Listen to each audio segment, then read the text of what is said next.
इस वीडियो में हम लोग भारतीय संविधान में भारतीय नागरिकता के प्रावधान के बारे में देखेंगे, जो कि भाग 2 में अनुच्छेद 5 से 11 तक वर्णित है। और भारत में एकल नागरिकता का प्रावधान है, जो कि ब्रिटेन के समान है। और अनुच्छेद 5 से 11 में अनुच्छेद 6 कहता है कि पाकिस्तान से भारत को प्रव्रजन करने वाले कुछ व्यक्तियों की नागरिकता के अधिकार के बारे में।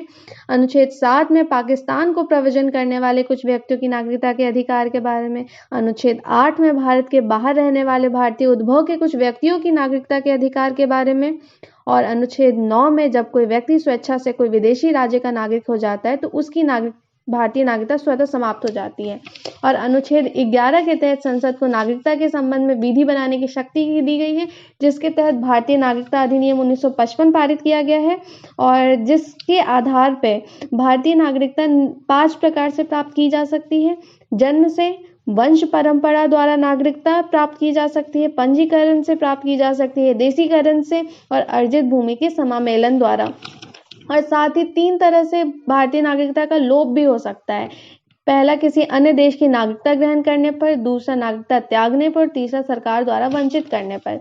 और इस नागरिकता अधिनियम में कई बार भारतीय संसद द्वारा संशोधन भी किए गए हैं, जिसमें मुख्य संशोधन भारतीय नागरिकता संशोधन अधिनियम 1986 है। दूसरा है नागरिकता संशोधन अधिनियम 1992। तीसरा, नागरिकता संशोधन अधिनियम 2005। चौथा है नागरिकता संशोधन अधिनियम 2019। भारतीय नागरिकता संशोधन अधिनियम 1992 द्वारा माता की नागरिकता के आधार पर विदेश में जन्म लेने वाले को नागरिकता प्रदान का प्रावधान दिया गया है। और भारतीय नागरिकता संशोधन अधिनियम 1986 के द्वारा भारत में जन्मे केवल उस व्यक्ति को ही नागरिकता प्रदान की जाएगी जिसके माता पिता में से एक भारत का नागरिक हो। और जो व्यक्ति पंजीकरण के माध्यम से भारतीय नागरिकता प्राप्त करना चाहते हैं, उन्हें भारत में कम से कम 5 वर्षों तक निवास करना होगा। और 1955 के अधिनियम के द्वारा ये अवधि सिर्फ 6 माह थी। और देशीकरण द्वारा नागरिकता तभी प्रदान की जाएगी जबकि संबंधित व्यक्ति कम से कम 10 वर्षों तक भारत में रह चुका हो, और पहले ये अवधि 5 वर्ष ही थी।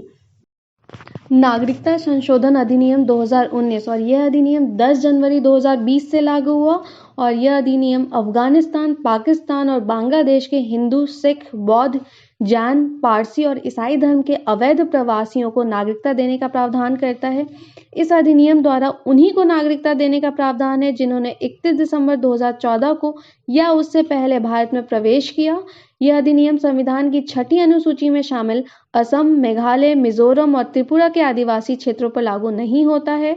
यह अधिनियम बंगाल ईस्टर्न फ्रंटियर रेगुलेशन 1873 के तहत अधिसूचित इनर लाइन में आने वाले क्षेत्रों में भी लागू नहीं होता है।